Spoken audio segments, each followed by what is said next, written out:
ഇന്നത്തെ റെസിപ്പി എന്ന് പറഞ്ഞാൽ സ്പൈസി ആയിട്ടുള്ള ഷവായി ചിക്കനാണ്. സോഷ്യൽ മീഡിയയിലൊക്കെ ഇപ്പോൾ ട്രെൻഡിങ് ആയിക്കൊണ്ടിരിക്കുന്ന ഒരു റെസിപ്പിയാണ്. അപ്പോൾ അതിനായിട്ട് ഒരു മിക്സിയുടെ ജാറിലേക്ക് ഒരു 5-8 പത്ത് വെളുത്തുള്ളിയും, പിന്നെ ഒരു 5-8 പത്തല്ലി എന്താ പറയുക പച്ചമുളകും, പിന്നെ ഒരു കഷ്ണം ഇഞ്ചി, 2 തക്കാളി. ഇതിന് സവാളയാണ് ഞാൻ ചേർത്തിരിക്കുന്നത്. സാധാരണ ഇതിൽ ചേർക്കേണ്ടത് ചെറിയ ഉള്ളിയാണ് കേട്ടോ. അപ്പോൾ ഞാൻ ചേർത്തിരിക്കുന്നത് സവാളയാണ്. എനിക്ക് ചെറിയ ഉള്ളി കിട്ടാൻ ബുദ്ധിമുട്ടാണ്, അതുകൊണ്ടിട്ടാണ് സവാള ചേർക്കുന്നത്. അപ്പോൾ അതെല്ലാം മിക്സിയുടെ ജാറിലേക്ക് അങ്ങോട്ട് ഇട്ട് കൊടുക്കുക. എന്നിട്ട് ചെയ്യേണ്ടത് കാശ്മീരി ചില്ലി പൗഡർ വേണമെന്നുണ്ടെങ്കിൽ ചേർക്കുക കേട്ടോ. അപ്പോൾ കളറിന് വേണ്ടിയിട്ട് 2 ടേബിൾ സ്പൂൺ കാശ്മീരി ചില്ലി പൗഡറും 1 ടേബിൾ സ്പൂൺ ഗരം മസാലയാണ് ചേർക്കേണ്ടത്. ഞാൻ അതിന് പകരം ഇവിടെ ചേർത്തിരിക്കുന്നത് നമ്മളുടെ ചിക്കൻ മസാലയാണ്. അത് ഏത് ബ്രാൻഡ് വേണമെങ്കിലും യൂസ് ചെയ്തോളാം. പിന്നീട് നമ്മൾ പിരിയൻ മുളക് വെള്ളത്തിലിട്ട് കുതിർത്ത് ആ വെള്ളത്തോടു കൂടി തന്നെ ഇട്ട് കൊടുക്കുക. ഒരു 10 എണ്ണത്തിലൂടെ കണക്കാക്കി ഇട്ട് കൊടുക്കുക. പിന്നെ ഒരു 2 ടേബിൾ സ്പൂൺ കണക്കാക്കി കുരുമുളകും കൂടി ഇട്ട് കൊടുത്തിട്ട് നല്ല ഫൈനായിട്ട് അങ്ങോട്ട് അരച്ചെടുക്കുക കേട്ടോ.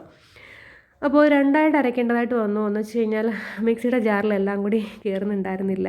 അപ്പോൾ ഫസ്റ്റ് ഞാൻ അരച്ച് മാറ്റിയിട്ടുണ്ട്. ഇനി രണ്ടാമത് ഞാൻ അരയ്ക്കുന്നത് പേസ്റ്റ് ആക്കുന്നതിനോടൊപ്പം തന്നെ കുറച്ച് മല്ലിയിലയും കൂടി ചേർക്കുന്നുണ്ട് കേട്ടോ.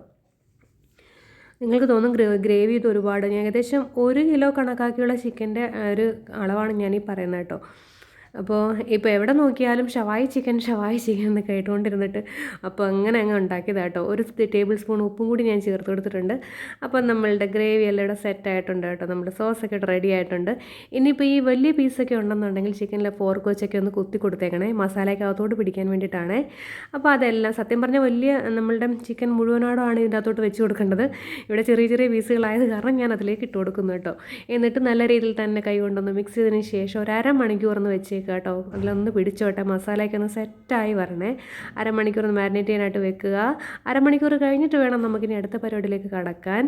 വേറൊന്നുമല്ല, ഒരു കുക്കർ എടുക്കുക, അതിലേക്ക് ബട്ടർ ഇട്ട് കൊടുക്കുക. ബട്ടർ ഒന്ന് മെൽറ്റായി വരുമ്പോഴത്തേക്ക് നമ്മൾ ചെയ്യേണ്ടത് നമ്മൾ ചിക്കൻ എല്ലാം പെറുക്കി അങ്ങോട്ട് ഇട്ട് കൊടുക്കുക കേട്ടോ. എന്നിട്ട് നമ്മൾ ആ ഉണ്ടാക്കി വെച്ചിരിക്കുന്ന ഗ്രേവിയും കൂടി അതിൻ്റെ മുകളിലേക്ക് തന്നെ ഒഴിച്ചു കൊടുക്കുക. ഒറ്റ വിസിൽ തന്നെ അത് ഓഫ് ചെയ്യുക. ഓക്കെ, എന്നിട്ട് ഒറ്റ വിസിലാകുമ്പോൾ തന്നെ അത് വെന്ത് കിട്ടത്തൊന്നും ഇല്ല കേട്ടോ. അപ്പോൾ പിന്നെ നമ്മളത് ചെയ്യേണ്ടത് അതിൽ നിന്ന് ചിക്കനെല്ലാം എടുത്തതിന് ശേഷം നമ്മളൊന്ന് ഫ്രൈ ആക്കി എടുക്കണം.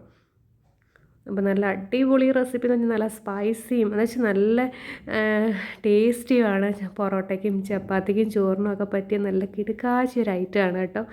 ഇപ്പോൾ ഇൻസ്റ്റ തുറന്നാലും ഫേസ്ബുക്ക് തുറന്നാലും എല്ലാം ഷവായി ചിക്കൻ എന്ന് കേട്ട് പിന്നെ ഞാനും വിചാരിച്ചു ഞാനും കൂടി അങ്ങ് ട്രൈ ചെയ്തേക്കാം. അത് അങ്ങനെ ട്രൈ ചെയ്തൊരു ഐറ്റമാണ്. സംഭവം നല്ല കിടു ടേസ്റ്റാണ് കേട്ടോ. വെറൈറ്റി ആയിട്ടുള്ളൊരു ടേസ്റ്റാണ് കിട്ടുന്നത്. എല്ലാവരും ഒന്ന് ട്രൈ ചെയ്ത് നോക്കുകയുള്ളൂ കേട്ടോ. ഈ പറഞ്ഞ പോലെ നമുക്ക് നാട്ടിലൊക്കെ ആണെന്നുണ്ടെങ്കിൽ ചെറിയ ഉള്ളി കിട്ടുമല്ലോ, അപ്പോൾ ചെറിയ ഉള്ളി ചേർത്താൽ മതി. അപ്പോൾ നമ്മൾ ആ ചിക്കൻ എല്ലാം ഒന്ന് ഫ്രൈ ചെയ്തെടുക്കുന്നുണ്ട്. ഇനിയും നമ്മൾ ആ വെന്ത ചിക്കൻ ഒന്ന് വെന്തിട്ടുണ്ട് ചെറുതായിട്ട്. അപ്പോൾ അതെല്ലാം ഒന്ന് ഫ്രൈ ആക്കി എടുക്കുക. ഫ്രൈ ആക്കിയതിന് ശേഷം വേറെ ഒന്നുമില്ല. അപ്പോൾ 2 സെറ്റായിട്ട് ഞാൻ ഫ്രൈ ആക്കി എടുക്കുകയാണെന്ന് വെച്ചാൽ അതിൽ കൊള്ളുന്നുണ്ടായിരുന്നില്ല. 2 സെറ്റായിട്ട് ഞാനൊന്ന് ഫ്രൈ ആക്കി എടുക്കുന്നുണ്ടെല്ലാം. ഫ്രൈ ആക്കിയതിന് ശേഷം നമ്മൾ വേവിച്ചിട്ട് വെച്ചിരിക്കുന്ന ആ ഗ്രേവി ഇല്ലേ, അതും ഇതിൻ്റെ അകത്തോടെ അങ്ങ് ഒഴിച്ചു കൊടുക്കുകയാണ് ചെയ്യുന്നത്. വേറെ ഒന്നും ഇതിൽ ചേർക്കാനൊന്നും ഇല്ല കേട്ടോ. ഇത്രയേ ഉള്ളൂ സംഭവം. വളരെ ടേസ്റ്റിയാണ്. എല്ലാവരും ഒന്ന് ട്രൈ ചെയ്ത് നോക്കിക്കോളൂ. അപ്പോൾ നമ്മുടെ ചിക്കനൊക്കെ ഇവിടെ ഫ്രൈ ആയി വന്നിട്ടുണ്ട്. ഇനിയൊന്നുമില്ല, ഒരു പാനിലേക്ക് ബട്ടർ വേണമെങ്കിൽ ഇട്ട് കൊടുക്കുക. കുറച്ചും കൂടി ടേസ്റ്റി ആണെന്നുണ്ടെങ്കിൽ കുറച്ച് ബട്ടർ കൂടി ഒഴിച്ച് ഇട്ട് കൊടുക്കുക. എന്നിട്ട് നമ്മുടെ ചിക്കൻ എല്ലാം അങ്ങോട്ട് പെറുക്കി അങ്ങോട്ട് ഇട്ട് കൊടുക്കുക. എന്നിട്ട് നമ്മളുടെ ആ ഗ്രേവിയും കൂടെ അതിൻ്റെ മുകളിലേക്ക് അങ്ങ് ഒഴിച്ചു കൊടുക്കുക. എത്രയേ ഉള്ളൂ, ഒന്ന് ചൂടാകുമ്പോഴത്തേക്കും ഇറക്കുക. എത്രയേ ഉള്ളൂ സംഭവം.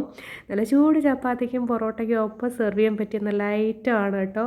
നല്ല കിടുക്കാച്ചി ടേസ്റ്റാണ്. ഇതുവരെ നിങ്ങൾ ഇങ്ങനൊരു ടേസ്റ്റ് എന്തായാലും ട്രൈ ചെയ്ത് കാണത്തില്ല. എല്ലാവരും ഒന്ന് ട്രൈ ചെയ്ത് നോക്കുക.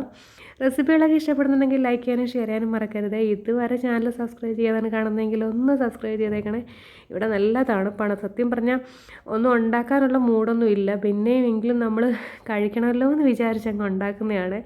ചിക്കനൊക്കെ വാങ്ങിച്ചിട്ട് വരുമ്പോൾ പിന്നെ എന്തെങ്കിലുമൊക്കെ എനിക്ക് വെറൈറ്റി ആയിട്ട് ഉണ്ടാക്കണം എന്നുള്ളൊരു ഇത് വെച്ചിട്ട് ഞാനങ്ങ് ഉണ്ടാക്കുന്നതേ ഉള്ളൂ.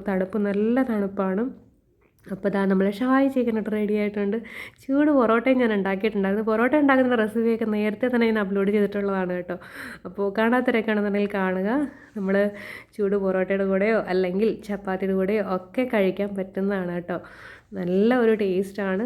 നമുക്കിനി റെസ്റ്റോറൻറ്റിൽ പോയി ഒന്ന് ഓർഡർ ചെയ്യാൻ നിൽക്കേണ്ട, വീട്ടിൽ തന്നെ അങ്ങോട്ട് ഉണ്ടാക്കി കൊടുക്കുക. സത്യം പറഞ്ഞാൽ വലിയ പീസ് വെച്ചിട്ടാണ് ഇത് ഉണ്ടാക്കേണ്ടത്. ഇപ്പോൾ ഞാനിവിടെ കറിക്ക് വാങ്ങിച്ചുകൊണ്ട് വന്നെടുത്ത് ഞാനങ്ങ് ഷവായി ചിക്കൻ ആക്കിയെന്നുള്ളൂ കേട്ടോ.